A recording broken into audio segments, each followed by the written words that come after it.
So guys, welcome back to another Coaching Family special podcast with my good friend Glenn Hicks. Glenn, how you doing? Very well, thanks mate. I've enjoyed the summer. And you got a very special guest, also a good friend of mine, Anton Blackwood. Anton's currently first team coach at the Spurs women's team, also ex-academy coach, and someone I know very well. Actually, was someone I've been mentoring over the years, so really impressed to see his progression and his journey. But Anton, give us a little bit of a brief background of your playing and coaching journey up to this point, please. Yeah. Now, first of all, hi Saul, hi Glenn. Thanks for having me on here. So it's a huge pleasure for me, to be honest, because as I said off air, like listening to you guys, I think it's been great help, and to be here and try and share some of my ideas is a big pleasure. So I'll just kickstart with a bit of my background. So starting off with playing. So I did my schoolboys at Northampton Town. So as someone who's grown up in North London, you could imagine the journey up and down sort of the M25, M1. My parents were brilliant in helping me get there, and as with my brother. And then I was quite fortunate. So at the age of, I was 15, so year 11, I went on trial with a few clubs. So Arsenal, Spurs. I had interest from a couple of the other London clubs. So I decided to join Arsenal as a scholar. I did that for 2 years. Unfortunately got released. And then Spurs came back around. So then I ended up being at Spurs as a pro. I did about 18 months. And in that time, I picked up quite a bad hamstring injury, so that kind of ended that journey. And then I had a few years where I was sort of flirted around the non-leagues and tried to get myself going again. But I just couldn't, went on trials and just couldn't really get back to the levels I was when I was at the Spurs and the Arsenal. So I decided to take a different route and go into more of a coaching and sports science route. So I went off to uni. So I studied with the Tottenham Foundation for 2 years. I did a foundation degree. Then I topped up with a full degree at Middlesex. And in between that time, I just came back into the club at Spurs and was watching coaches, so the likes of Justin Cochran, Michael Donaldson, Glenn yourself, and just trying to learn and just get back around it. So then after about a year or so, the club offered me an internship, which was in sports science. So it was like, I remember Chris Ramsey saying to me, just give it a go and just see what kind of happened. So I was fortunate because I was around sort of Harry Winks and Josh Onoma's age group when they were under 21. So working with Hugo Ekiyog and Matt Wells. So sort of with the sports science hat, I was always writing down all of Wellesley's sessions, trying to really hope one day I'll be able to implement some of the stuff. So I did that for a year. And then I made a decision. So Nathan Gardiner, who was head of sports science, he knew my passion was more down the coaching route. So I had a conversation with him and I said I'd like to try and explore other options. So joined Global Football Development and the Foundation, so other departments in the club. And I just went and just tried to get as many coaching hours as I can. So I was doing sessions which was multi-sports as an example, to try and challenge myself with kids that maybe have had challenging upbringings or have behaviour problems. Done a lot of the soccer schools, and then eventually worked my way into the college program. So that's where I met Juan Amoris, who I know you had on here as a guest previously, and he asked me to come and help with the Spurs women's team. So originally as a football and fitness coach, because as you know with Juan, he's so, in terms of his ideas, he's was miles ahead of the game, and he said he wanted someone who could oversee the fitness, but everything had to be football. So I did that for a couple of years while I was working with him and Sean Harris at Epping College, and then got an opportunity to go out and work in Asia, in Hong Kong. So it was the first time the club's ever had coaches based abroad. So kind of went there, it was a blank canvas, the schedule was empty. So there was the unknown of is it going to be football? Is it going to be more partnership commercial? So gave that a go, and I think what I learned with that, where I went out as just as a development coach, and then eventually I was managing the program, so I was able to build it where you had your elite football side, you had your health and well-being side, and then you had obviously the commercial side. So I was able to learn a lot about international coaching, working with nationals teams, working with elite players to that sort of standard, and as well as the commercial side. So really trying to learn about the business and the operations and behind the scenes side of football. So I did that, and then COVID hit. So I ended up coming back to the club, doing 6 months back with the women's team. So working as more of like a reconditioning coach. So Jessica Naz, who now has gone off into the England senior team. So I was asked just to work with her. And obviously Glenn knows her from Barnet and Southgate College. So I worked with her, helped her return to play. And then unfortunately, Juan and Karen was dismissed from their role. So it was a little bit unknown because I was contracted to be in Asia. So I was like, am I going to go back? Am I going to stay? And then Rianne Skinner, who was the manager that took over, asked me to stay on. But it was like, for me, it was like, it kind of just changed everything because she said, look, I want you to be a coach. I want to see you working technically and tactically with the players. I don't want you to be doing much of like the sports science stuff. So for me, it was probably the first time I was considered as I think something that I wanted to be, and just working with the players on the football side. So did that for like the remainder of the season, which was another sort of 5 or 6 months. And then again, it was like difficult because it was that kind of like decision time of, do I stay on? Like the budget wasn't the best with the women's at the time. And then Gary Broadhurst, who I know you both know well, had a conversation with me and asked me to come back in with the academy. So I went in Spurs on under 14s. So I did that for about 18 months, part-time. So I was doing that part-time 14s, part-time doing a sort of foundation program, and then part-time still overseeing the programs in Asia. So as you can imagine, it was like a lot of work, and that's just how football was. It was so hard just to be full-time with a team. So around 18 months into that, Rianne asked me to come back in with the women's team, so full-time. And it was just like basically doing sort of the IDPs, doing the technical work, like sort of analysing opposition, but more supporting the analysts, but getting a feel of like the tactical side. And then sort of like session design and stuff like that. So it was something I couldn't really turn down, the chance to just be full-time with a team. So that's going back almost 2 years now, and I've been back since. And then spent a little bit of time like interim assistant, so number 2, while Vicky Jepson was in charge, and then back in quite a unique role now with Robert Villaham, which is a transitional technical lead, but then also like a transitional coach. So I oversee the pathways from the academy players up into the first team. So I get to go and work with like under 16s, work with under 21s, but then day to day I'm with the first team. So it's quite like a unique role because it kind of matches my ambitions of more of like a youth developer than I think as more than as a first team coach, I think, at this stage of my career. Right, well, so that's whirlwind there. You've had quite a lot of experiences, quite a lot of diverse experiences, isn't it? So let's go back then, wind that back until that first, the sports science role, and just talk a little bit about then, how you managed to mix those, those two roles. And like you say, that's the modern game, is it? Most players will say that as well when you do the sports science stuff, and more modern coaches, they want to have it with the ball, don't they? I mean, that's you assume that's what players want and what modern coaches want. Tell us a bit about that. How did you what were the challenges around that? How did you approach those that sort of thing?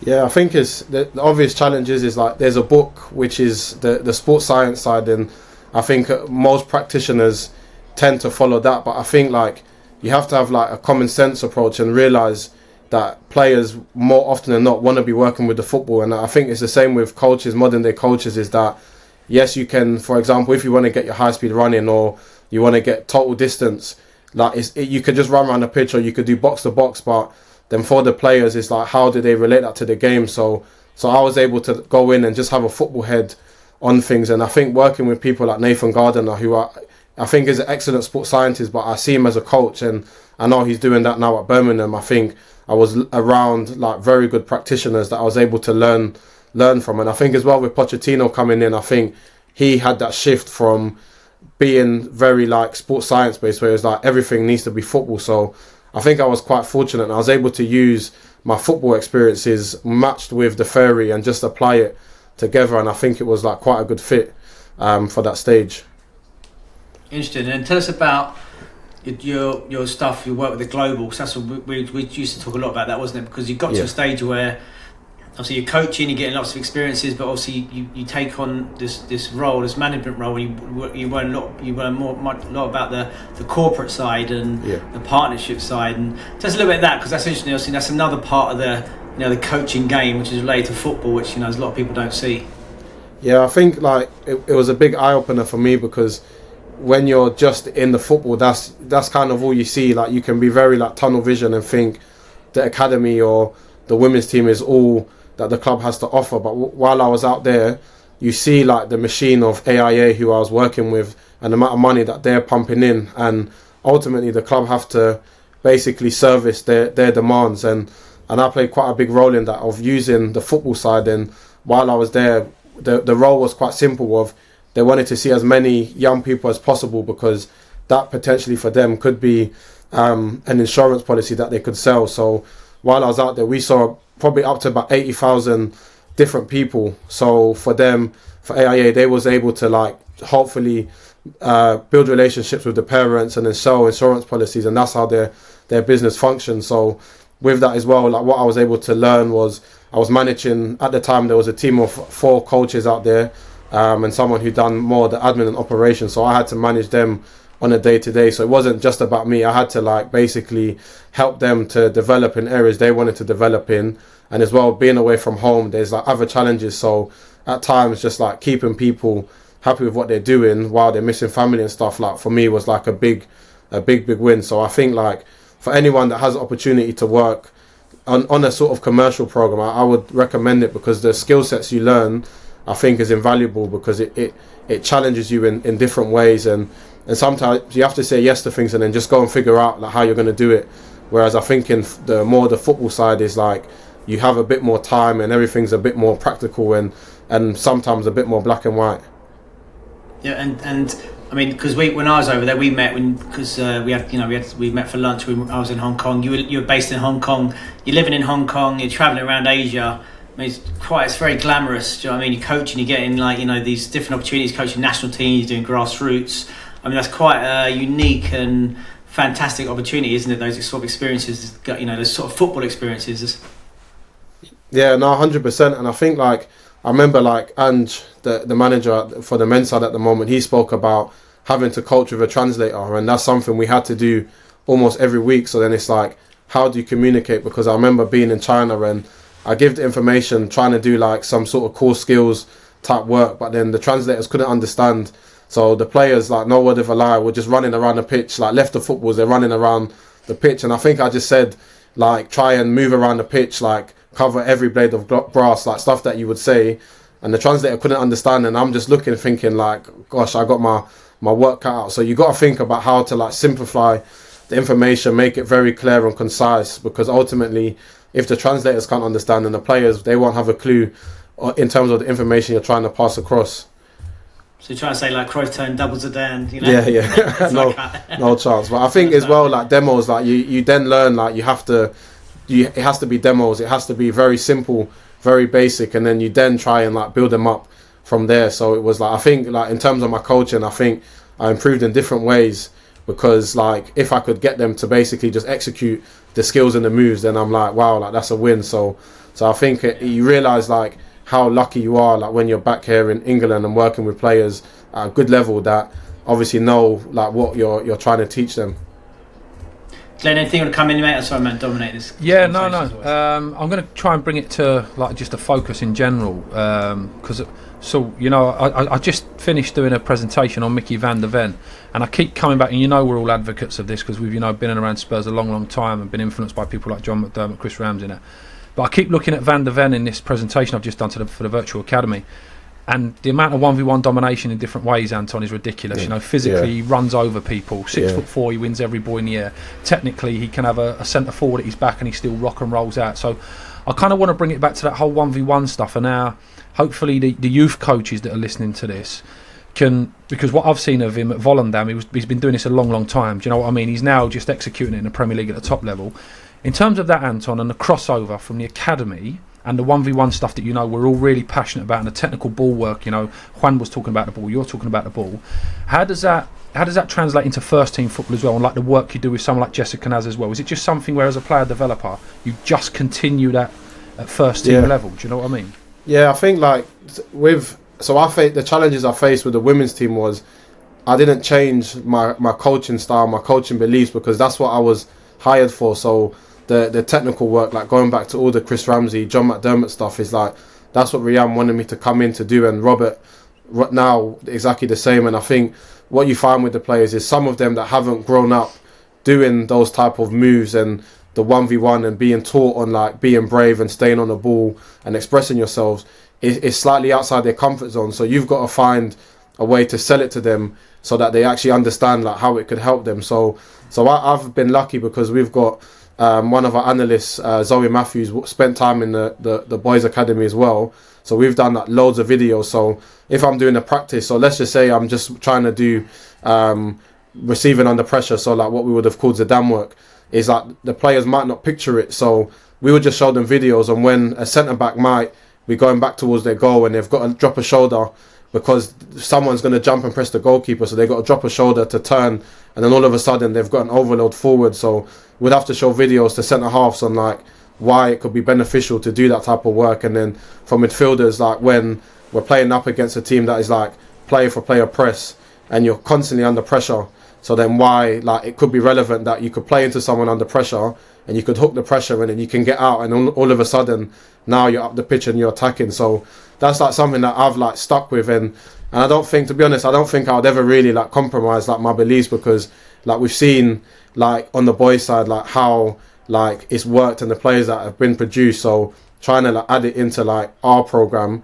I think the manager's taken to it, like he like absolutely loves it, and the players are now buying into it because they're seeing like how, like for example Jess, like she's been doing it I think since she's come into the women's program, but some of the newer players, like the way that they've kicked on and they're playing for the national team, and we've got to like a FA Cup final, it's like probably the most successful time like we've had. So yeah, I think it's like it has been a hard sell, but I think now that we're in a place like the players understand why we're doing it, like they're all on board, and I think like they're like challenging me now like on different ways like we can like add things to it and push them to a higher level. Interesting. Just to go back to, I mean, just to go a little bit back, because Anton, so we've chatted about this before, just previously. I mean, so you, basically you're very senior in the global department. You're coaching. You're very invested and involved in the commercial side. I mean, it came to a point, didn't it, where you had to make a decision, didn't it? Really, it was like, do you carry on, on that road more, in that commercial side, or do you go back into the academy or the women's side, doesn't it? Can you tell us about that decision? Because we talked about this a lot, and we chatted a lot, and it's a lot, very difficult decision. And obviously, so tell us about that and what led you to go back into that sort of route, into the more coaching side. Yeah, I think it was my decision. Ultimately, was just probably based on more my passion and what I loved, because I was quite comfortable doing the global work, and especially when you're in Asia, like the whole package and everything's like completely different. You're well looked after. But I just think being the age, I think I was about 29, 30 when I came back, and I felt like I still had a lot I could offer on the pitch and trying to work and develop players. So I think it was more a decision based on like my love for working with players.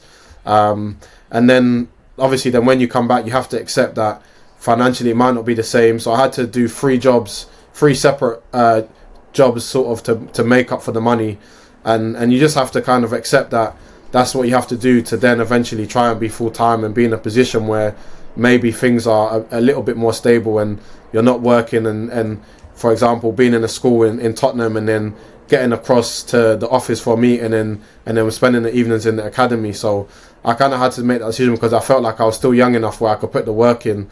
And if I did that well for a good couple of years, something would open up.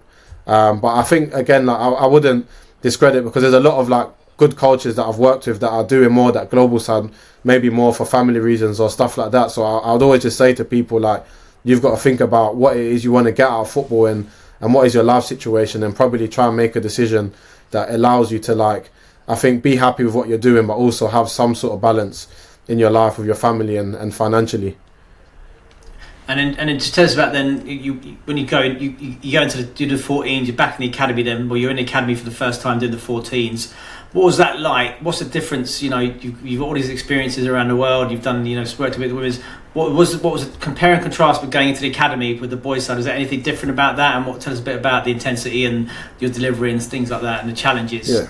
Yeah. I think it's like you're just probably under the microscope a bit more, because when you're out in Asia, it can be a little bit out of sight, out of mind, and And I kind of adopted this mentality, like, because of like John Mack. Like, John was the person that brought me into the club and then helped me on the coaching journey. And while I was out there, I always said, you have to work as if John Mack's watching you, because then you have the utmost highest standards. So I feel like, but what you also had in Asia is, because you're not being watched, you can like experiment things, and if things fail, it doesn't matter as much, because that's where I think if you practice things and you try different sessions and different ways of delivering things, that helps you, I think, become a little bit better. So I was able to like experiment loads and make loads of mistakes out in Asia, whereas when I came back, if you're doing a session on the AstroTurf, you're always being watched. So whether that's by one of the senior managers or senior coaches, or it might be someone from the men's first team.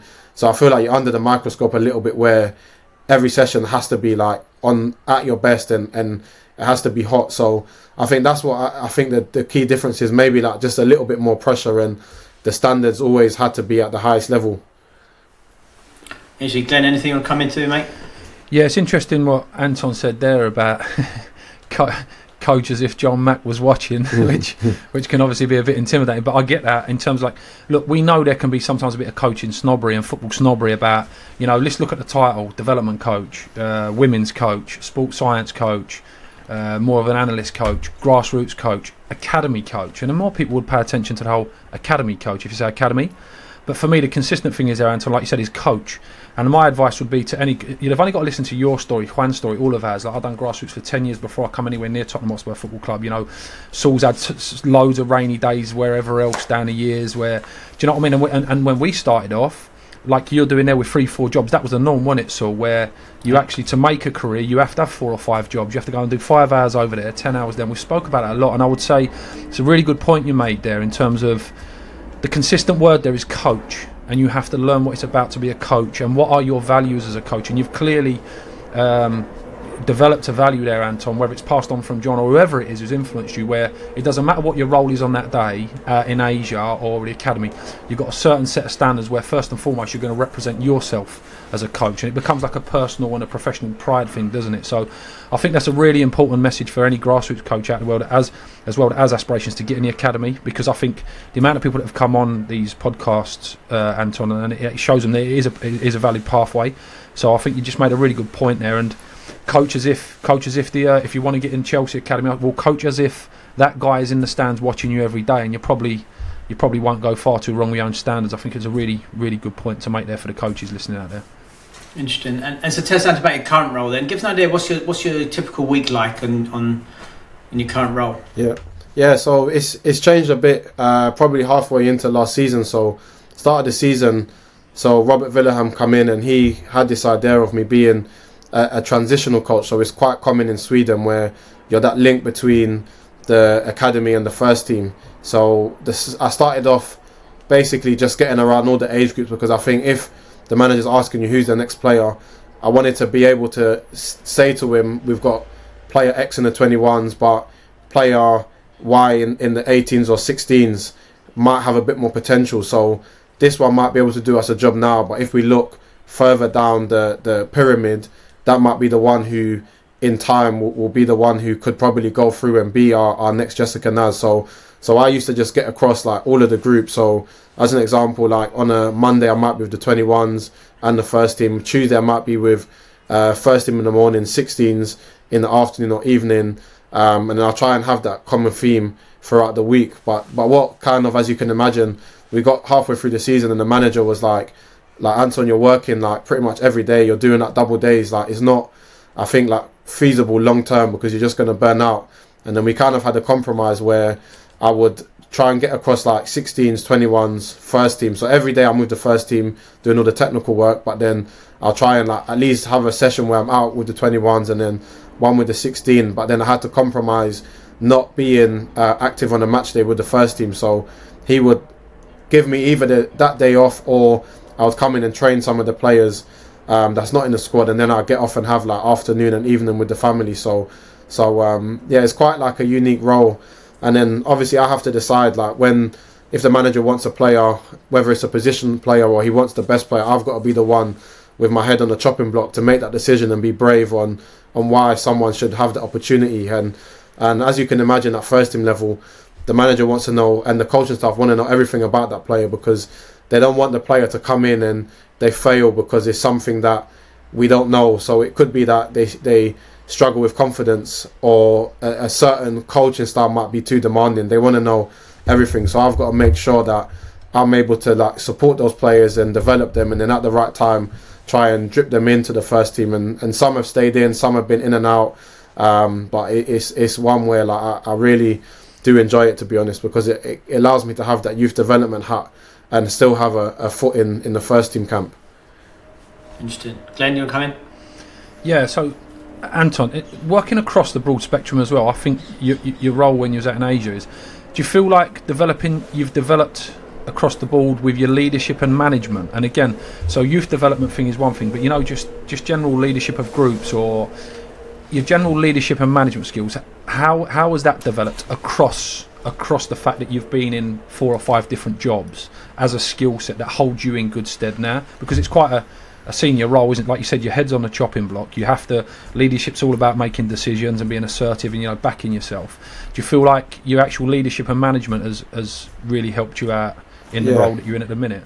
Yeah, I think, to be honest, like you've seen me from probably the early days, Glenn, where maybe I was way more introverted when I started, because I felt like I played and that's great, but I'm coming into like a coaching world where I personally felt I was around experts, so you tend to sort of shy away from like doing as much, because it's like, oh, one can lead, or Sean can lead, or whoever else like you're working with, because they're a bit more experienced. But then when I went out to Asia and all of a sudden you're the person that's in charge, you have to make those decisions. So you have to manage the staff, and it can be uncomfortable at times, because I was working with like some of my good friends, and you have to like find a way to like have a good relationship with them. But also like one of my values is always being honest. So whether it's good, bad or indifferent, like you try and be honest with them, and I think it's just like managing people, isn't it? And so like the same now where I am, it's like with the players, it's like I try to always have a good relationship with the players, because I think at the end of the day, yes, they're professional athletes, but they're humans. So I like to know about the ones that have they got kids, have they got dogs, like what hobbies, what's their interest. And I think like once you like try and dive into them as humans, it makes like the leadership easier, because then when you have to have like difficult or uncomfortable conversations, they know actually like it's out of a place of like caring, rather than you're always like trying to like be like the bad cop or like someone that's against them. So that's something that I think I've developed a lot during my times with the global department and with the foundation, because like whether you're out in China or Indonesia or whatever, like you're just dealing with people. And then it's like the same now working with like some, I think like very good international players and very like top coaches. Like you just have to like just see them as humans, and then try and just be honest and let them know that you're there to support them and you have their back. Interesting. And just back then, so like you talked about you do the technical work every day with the first team. What does that look like? Give us an idea of a typical session you might put on. Yeah, so I break it down sort of depending on the day. So we'll usually do so a game will be on a Sunday, and then we'll have Monday off, and then we'll have 3 days on the spin before sort of day off, and then match day -1, which will be just game prep. So on a Tuesday, which we kind of call a bridge day, which is just getting the players back in, and it's more sort of technical focus, possession, like IDPs. On that day, I just want to get the players on the ball, so they've had a day off. Some of them might still be feeling it from the game, but it'll be more sort of like just A to B to C passing practices, so there's not much, they don't really have to think, so they pass the ball, they follow, and then I'll add in maybe like the types of receiving, the types of passes. So then I think I'll just have sort of like the different technical outcomes from that. But I just try and keep the Tuesdays as simple as possible, because what I don't want to do is like when players are a little bit tired, add too much, and then they have to think too much, and then it's breaking down, and then that sets the tone for them for the week. Because I think as well, like at the senior level, psychologically, if the players feel good, then they'll play good, and they'll give that much more. Then on a Wednesday is like more of like an intensive, like small area day. So that's probably the day I enjoy the most, because you get to get loads of like your twisting and your turning and like real like maybe like one ball to 3 players, 1 ball to 4 players, where you can really like blast them. So I'll more often not collaborate with the S&C department. So if the theme is change of direction, I'll work with the fitness coaches to make sure everything's with the football. And we're lucky because we've got some very good practitioners that I think that get it. So it's not like run to a cone and turn, but it's not realistic to football. It's like if they're running to a cone or mannequin, it's a press. So the players understand like why they're doing it, and then they're changing direction to press somewhere else, and then we'll add in, maybe they do a set where they're pressing, and then a set where it's like driving, twisting, capping out, and then maybe playing, and then they're moving somewhere else. So we'll really collaborate and do loads of like high volume stuff with our twisting, turning stuff. And then on a Thursday is like a bigger area day, so it will be more like speed and high speed running. So my sort of technical work will like I'll get them after the speed, and then I'll try to think about what the tactical theme is. So it'll be big areas, so I'll maybe like put them in their positions, and the centre backs will be working on maybe serving into midfield or playing it across to switch the play. Midfielders might be receiving it to either play forward or change the point of attack, and then forwards it might be like receiving it under pressure to try and like set and spin and go forward. So I'll try and make that a bit more like tactical focused in terms of what the manager wants to get out of what will come next in maybe the 11v11 or the possession. And then one of the things as well, which I think is like not, I think thought about enough in the women's game, is like ball striking. So I'll try and like get different sizes of like just like playing the ball over distance with the player. So it might look like first 5 minutes is like doing punch passes, then we're wrapping it, then we're clipping it, striking it on the floor. Because I think traditionally, like maybe more so in the women's game, they haven't had that, I think, contact of like just basic ball striking. So I'll start with that, and then maybe I'll move into the stuff I mentioned before about trying to make it a little bit more tactical focus over like bigger distances. Interesting. Then anyone come in? Yeah, just on that point there about the girls' game, Anton. Obviously, I worked in women's football quite a while ago as well, and like you know, one of my mentors was a guy called Jim Hicks, and we was at Millwall Lionesses, and it was amateur in terms of resources. I'll be honest, it was limited money, limited funds. You know, making sure you're doing a session at the den in the call, and then we was at a school on a Tuesday night. But what I could say, the same you said about Juan, Anton, is Jim's one of the best player developers I've ever seen in my life. I'm probably ever likely to see. He was doing incredibly professional things back then. You know, with you know, like Prozone back in the day, like the original analysis stuff, where you had to put like a CD disc in the computer, and you had to then get the all the coding and whatever else. So it was a professional environment back then. It was made that way by individuals. Can you see the difference development in the game? Because we can all see the top end. We can all see how women are professional footballers now, and that's spilling down into the championship, and there's highly paid managers.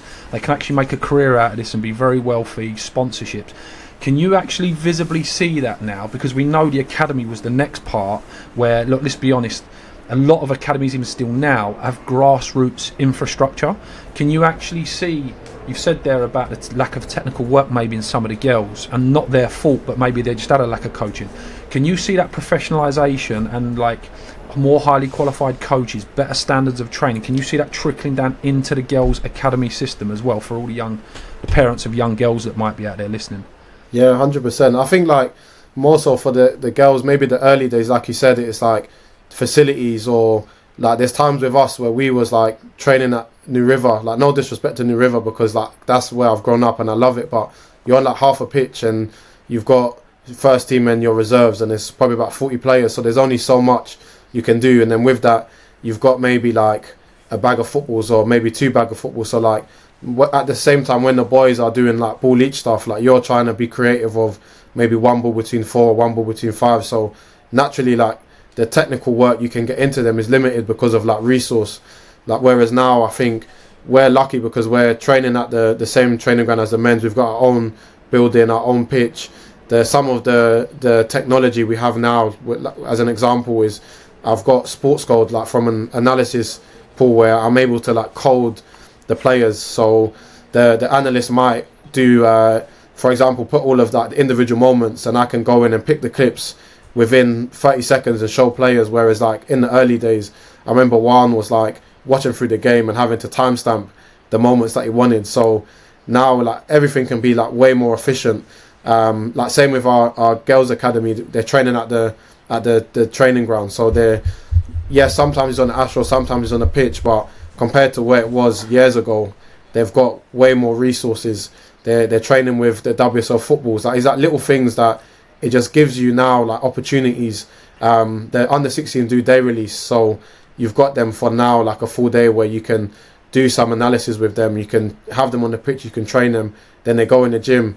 So I think like where the women's game is now, I think is probably the best place it's ever been, and I do believe over the next 5, 10, 15 years we're going to see like a big shift, and I think then the product becomes even better, so then commercially it grows, and it will, I think, whether it gets to the same level as the men's game, because we have to remember the history of the men's game is rich, but I think like it will definitely get closer and be a product that I think people will put on the TV and think, oh, actually I'm going to watch Tottenham Hotspur women versus Man United because I'm going to be entertained. It's going to be something that's going to be enjoyable.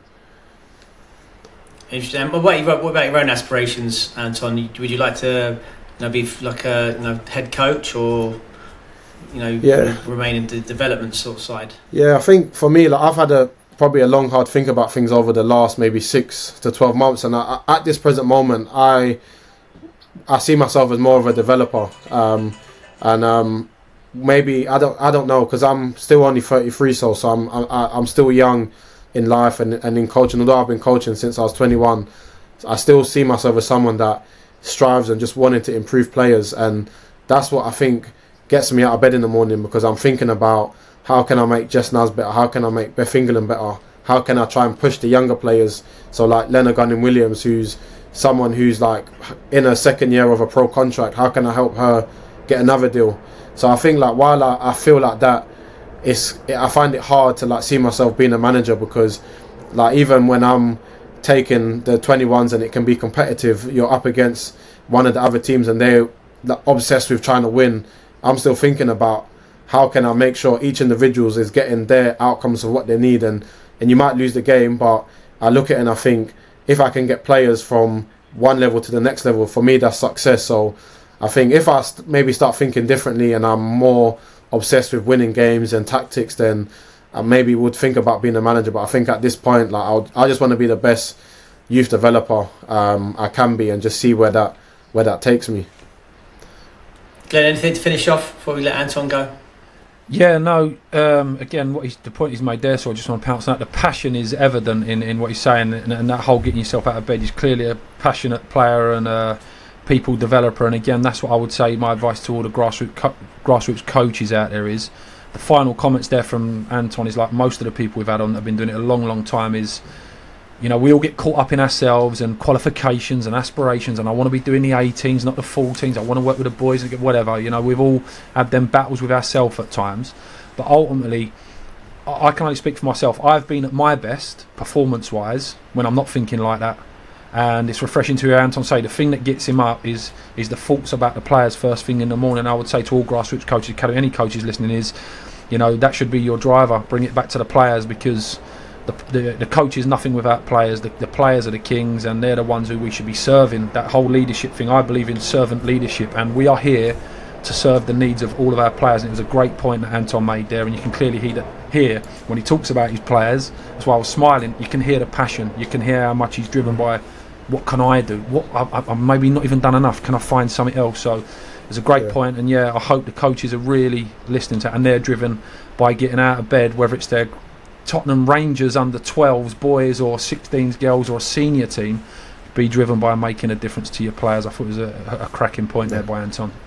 And just to finish off, mate, what advice would you give to a coach that's starting out now, wanting to have a career in the game like you've had yourself? Yeah, no, I think just to follow on from what Glenn said, I think like coach to the players you're working with. So like I missed out a period where I was working with Ridgeway Rovers, like a grassroots team. I think they were under 14s at the time, and I was maybe on a course with B licensed coaches that are obsessed with tactics and high press and build up and stuff like that, where I think like I just tried to like suit the players like where they were and just try and make them a little bit better. So I think like if you're working under 8s, under 9s, whatever age, just make it appropriate to the players, and realise if you become very good at what you're doing at that stage, naturally you'll progress. So you'll find yourselves maybe going up the pyramid if that's what you want to do, or you'll be the best at a given age group. So I think like don't think too far ahead and just be very good at what you're doing day to day, and you'll see like your development will sort of take care of itself.